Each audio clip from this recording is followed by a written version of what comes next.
RTC ఆనాడే అమ్ముడుపోయి ఉండేది. చంద్రబాబు నాయుడు గారు మళ్లీ 2004లో గెలిచుంటే కనుక ఆర్టీసీని అప్పుడే అమ్మకానికి పెట్టిన పరిస్థితి. చంద్రబాబు నాయుడు గారు పోయారు, ఓడిపోయారు. రాజశేఖర రెడ్డి గారు వచ్చారు, గెలిచారు. 2004లో ఆర్టీసీకి జీవం పోశారు. మళ్లీ 2014 నుంచి 19 దాకా చంద్రబాబు గారు వచ్చారు.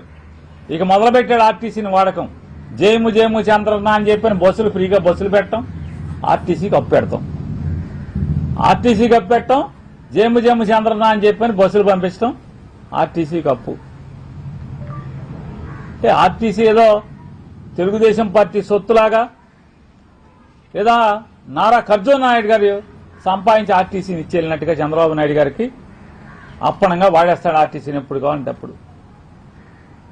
నయా పైసా ఆర్టీసీకి ప్రభుత్వం నుంచి జమ చేయడు.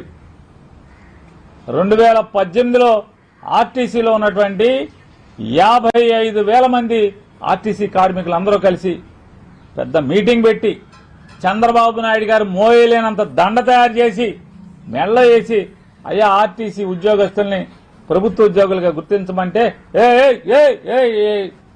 ఎవరా మాటలో ఇట్లాంటి ఇదే మాట ఇదే భాష, ఎవరో ఇట్లాంటి జరగని పనులు అడగబాకండి, భూమి తల్ల కిందలైనా అది జరగదని చెప్పారు.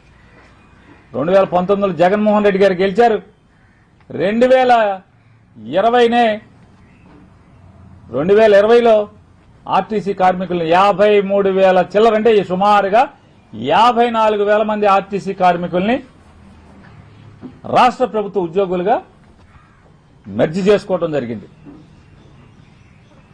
జగన్మోహన్ రెడ్డి గారు ఎక్కి చంద్రబాబు నాయుడు గారు దిగే నాటికి 2019లో ఆర్టీసీకి ఉన్నటువంటి అప్పులు 6,300 కోట్ల ఆపరేషనల్ డెట్స్, అంటే నిర్వహణ అప్పులు 6,300 కోట్లు జగన్మోహన్ రెడ్డి గారు ముఖ్యమంత్రి అయ్యే నాటికి ఆర్టీసీకి ఉన్నటువంటి. అంటే చంద్రబాబు నాయుడు గారు వారసత్వంగా జగన్ గారికి ఇచ్చేళ్ళినటువంటి ఆర్టీసీ మీద అప్పు 6,300 కోట్ల ఆపరేషనల్ డెట్ అయితే, మరొక 3,350 కోట్ల రూపాయల ఎక్యుములేటెడ్ డెట్. ఎక్యుములేటెడ్ డెట్ అంటే ఉద్యోగస్తులు రిటైర్ అవుతారు, వాళ్ళకి ఇవ్వాల్సిన డబ్బులు ఎవరు, ఉద్యోగస్తులు కోఆపరేటివ్ క్రెడిట్ సొసైటీలో డబ్బులు దాచుకుంటారు ఆర్టీసీలో ఉన్నటువంటి సిసిఎస్ లో. ఆ డబ్బుల్ని జీతం నుంచి ప్రతి నెల ఆ దాంట్లోకి ఆ తీసుకున్న అప్పుకి ఇన్స్టాల్మెంట్ కట్ చేస్తారు.